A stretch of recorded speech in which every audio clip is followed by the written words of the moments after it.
حاضرین گرامی، جو قرآن پاک کی میں نے آیت پڑھی اس کا مختصر ترجمہ و تشریح۔ اتل ما اوحی الیک من الکتاب واقم الصلاۃ، اے پیغمبر جو وحی آپ کی طرف کی گئی ہے۔ اتل ما اوحی الیک من الکتاب واقم الصلاۃ، جو وحی آپ کی طرف کی گئی ہے اس میں سے تلاوت کیجیے اور نماز قائم کیجیے۔ ان الصلاۃ تنہا عن الفحشاء والمنکر، بے شک نماز برائی اور بے حیائی کے کاموں سے بچاتی ہے۔ اقیم الصلاۃ، نماز قائم کریں۔ قرآن پاک میں سینکڑوں جگہ پر نماز کا حکم آیا ہے، اور جس جگہ بھی نماز کا حکم آیا ہے نماز قائم کرنے کا حکم آیا ہے۔ ان الصلاۃ تنہا عن الفحشاء والمنکر، تحقیق نماز برائی اور بے حیائی کے کاموں سے بچاتی ہے۔ آج ہم مسلمانوں کی اکثریت نماز بھی پڑھتی ہے اور برائی اور بے حیائی کے کام بھی کرتے ہیں۔ کیوں؟ وجہ یہ ہے کہ ہم لوگ نماز پڑھتے ہیں، نماز قائم نہیں کرتے۔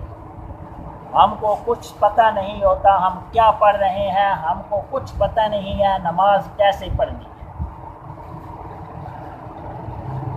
جناب رسالت مآب صلی اللہ تعالیٰ علیہ وسلم کا فرمان ہے کہ فاعبد ربک کأنک تراہ، اپنے رب کی عبادت ایسے کر جیسے تو اس کو دیکھ رہا ہے۔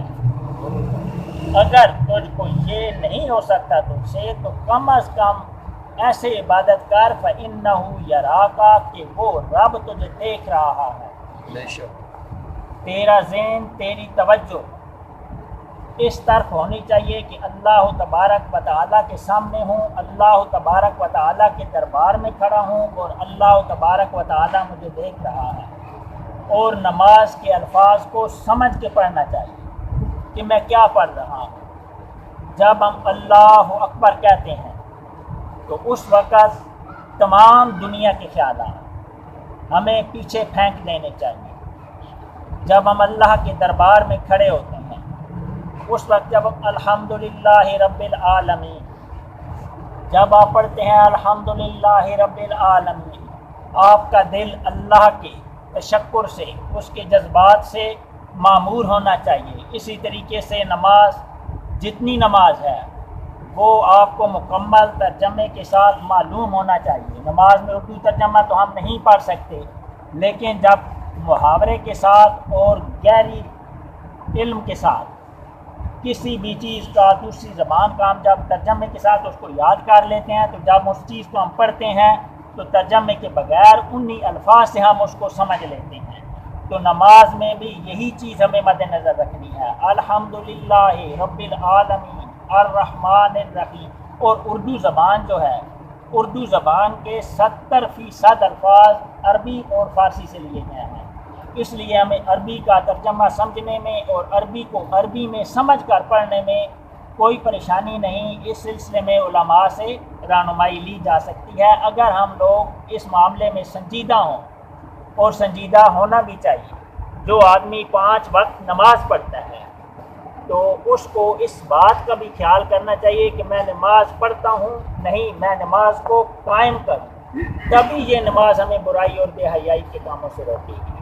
نماز میں جب آپ یہ مشق کریں گے کہ اللہ تبارک و تعالی مجھ کو دیکھ رہا ہے، جب تک کوئی شخص میت کے اس مقام پہ نہیں پہنچتا، وہ اس تصور میں نہیں پہنچتا کہ اللہ مجھ کو دیکھ رہا ہے، اس وقت تک وہ برائی اور بے حیائی کے کاموں سے نہیں روک سکتا۔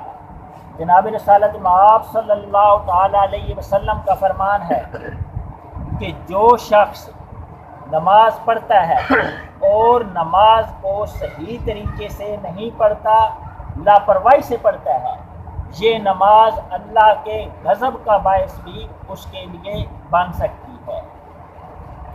تو حاضرین گرامی، بعض ہم میں سے بوڑھے آدمی ہیں، ان پڑھ ہیں، ان کو ترجمہ یاد کرنا کیا، الفاظ بھی یاد کرنا مشکل ہوتا ہے اور الفاظ سیدھے پڑھنا بھی مشکل ہوتا ہے۔ تو ایسے شخص کے لیے یہ حکم ہے کہ وہ جب نماز میں کھڑا ہو تو وہ یہ ذہن میں رکھے کہ میں اللہ کے دربار میں کھڑا ہوں، اللہ کی عبادت کر رہا ہوں، اللہ مجھ کو دیکھ رہا ہے، اور نماز کے الفاظ کی طرف وہ توجہ رکھے اور اس بات پہ توجہ رکھے کہ اللہ مجھ کو دیکھ رہا ہے، اس کی نماز قائم ہوئی۔ اور جو اہل علم ہے وہ نماز کے الفاظ پہ اور اس کے ترجمے پہ توجہ کے ساتھ نماز کو سمجھ کر پڑھیں گے، تبھی نماز قائم ہوگی، اور یہی وہ نماز ہے جو ہمیں اس دنیا میں بھی برائی سے بچائے گی اور آخرت میں درجات کا موجب ہوگی۔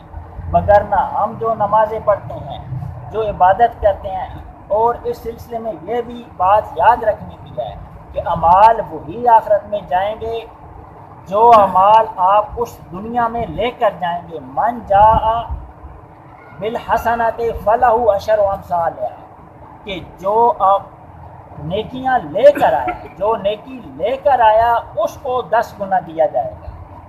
جس نے نیکی کی پھر اس کے بعد لوگوں کی غیبت کی، برائی کی، ان کی حقوق تلفی کی، اور اس ضمن میں اس کی نیکیاں اس کو دے دی جائیں گی، یا وہ نیکیاں اس دنیا میں ہی ضائع کر دی جائے گی۔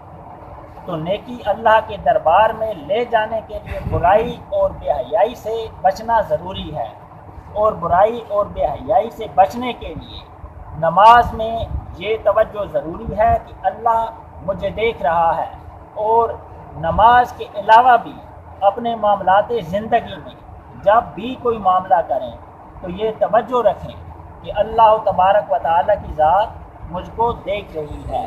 وَلَذِكْرُ اللَّهِ اکبر، اور اللہ کا ذکر بہت بڑی چیز ہے۔ ایک 2 صفحے ہم ذکر الہی کے فضائل میں پڑھیں گے جی۔ ذکر الہی کی 4 قسمیں ہیں: دنیا حاصل کرنے کے لیے، دین میں کرامات حاصل کرنے کے لیے، اپنے گناہ معاف کرانے کے لیے، میرے آقا و مولا روحی فدا ہو صلی اللہ علیہ وسلم کی امت کو بخشوانے کے لیے۔ جو ذکر دنیا حاصل کرنے کے لیے کیا جاتا ہے دنیا ہی کی ایک قسم ہے، اور اس کا ذاکر خطرات سے خالی نہیں ہوتا۔ جو ذکر کشف و کرامات حاصل کرنے کے لیے کیا جاتا ہے اعلیٰ قسم کی عبادت نہیں، اگرچہ عبادت ہے، اس کے ذاکر کو ہر قسم کی احتیاط سے ہر وقت واسطہ رہتا ہے۔ جو ذکر اپنے گناہ معاف کرانے کے لیے کیا جاتا ہے عبادت ہے، اس کے ذاکر کو کسی پرہیز سے کوئی واسطہ نہیں ہوتا اور نہ ہی کسی مخصوص عمل کی ضرورت پڑتی ہے۔ جرم کا اعتراف بے شک رحمت کو کھینچ لاتا ہے۔ جو ذکر میرے آقا و مولا صلی اللہ تعالیٰ علیہ وسلم کی امت کو بخشوانے کے لیے کیا جاتا ہے میری مراد ہے۔ سرکار تقریباً 8,75,000 کلمات پاک کا سرکار پیر و مرشد حضرت ابو انیس محمد برکت گجامی رحمۃ اللہ علیہ کا وظیفہ، اور آپ یہ کلمات جو روزانہ پڑھتے تھے، ان کلمات کے وظیفے کے بعد یہ تمام کلمات نبی کریم صلی اللہ تعالیٰ علیہ وسلم کی تمام امت کے جو لوگ فوت ہو چکے ہیں ان تمام کی روحوں کو ایصال کر دیا کرتے تھے۔ اسی وجہ سے آپ سرکار فرماتے تھے کہ میں نبی کریم صلی اللہ تعالیٰ علیہ وسلم کی امت کے مردوں کا چیئرمین، کہ آپ جتنے اذکار کرتے تھے وہ تمام امت کے مرحومین کو ایصال کر دیا کرتے تھے۔ جو ذکر میرے آقا و مولا صلی اللہ علیہ وسلم کی امت کو بخشوانے کے لیے کیا جاتا ہے میری مراد ہے، اس کے ذاکر کو کسی بھی طرح کسی پابندی سے کوئی واسطہ نہیں ہوتا اور نہ ہی کسی صیغہ کی ضرورت ہوتی ہے۔ کوئی سا بھی کلمہ جو پڑھا جائے اللہ تبارک و تعالی عز و جل ذوالجلال والاکرام کے ہاں مقبول اور میزان میں بھاری ہوتا ہے۔ ذکر کی آخری 2 قسمیں ہیں، رب رحمان و رحیم کی رضا کو راضی کرتی ہیں۔ حضور اقدس صلی اللہ تعالیٰ علیہ وسلم کی امت کے مردے واہب الحسنات کے حبہ کے بہترین مستحق ہیں۔ اللہ کریم ہے اکرم الاکرمین، مردوں کے لیے پیش کردہ جملہ تحائف قبول فرماتے ہیں، اور جب مردے معطی کے حق میں دعا فرماتے ہیں تو اللہ مردوں کی دعاؤں کو رد نہیں فرماتے۔ بعض مردے مستجاب الدعوات ہوتے ہیں، پرلے درجے کے غیور ہوتے ہیں۔ ماشاء اللہ تعالی۔ میری دنیا دین اور آخرت کی کمائی، بیوہ اولا چاروں بیمار، اور میرے آقا و مولا روحی فدا ہو صلی اللہ تعالیٰ علیہ وسلم کی امت کے مردوں کی مغفرت کے لیے وقف و مخصوص ہے۔ مجلس الادعیہ لمغفرت امت رسول اللہ صلی اللہ علیہ وسلم ہر مجلس کے فائق اور مردوں کی دعوت ہر دعوت سے افضل ہے۔ آپ سے ایک عرض ہے کہ آپ لوگ اپنے گھروں میں اللہ کا ذکر رائج کریں۔ اس بات کی ہمیں خصوصی دربار شریف سے نصیحت کی گئی ہے کہ ہم عوام کو اس چیز کی طرف راغب کریں کہ جس طرح ہر گھر میں شام کا کھانا پکنا ضروری ہے، اسی طرح ذکر کی ایک مختصر محفل ضروری ہے۔ اس میں آپ نے کسی دوسرے لوگوں کو دعوت نہیں دینی۔ گھر کے 2 4 5 جو بندے ہیں، شام کے کھانے کے بعد یا پہلے ان کو پاس بٹھائیں اور چند دفعہ 8 سے 10 منٹ تک اللہ، مثلاً آپ بسم اللہ الرحمن الرحیم، سبحان اللہ، الحمدللہ، اللہ اکبر، یا حی یا قیوم، یہ 5-6 کلمات 11 دفعہ پڑھیں، 5 دفعہ درود پاک پڑھیں، تو یہ تقریباً 8 سے 10 منٹ لگتے ہیں۔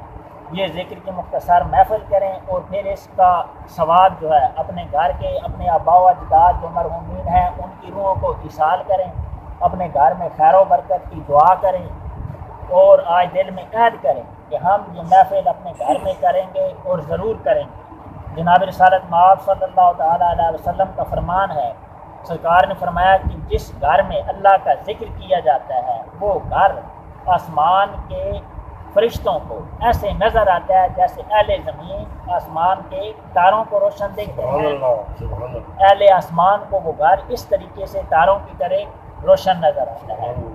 تو آپ اپنے گھروں میں ذکر کی محفل کیا کریں اور لازمی کیا کریں۔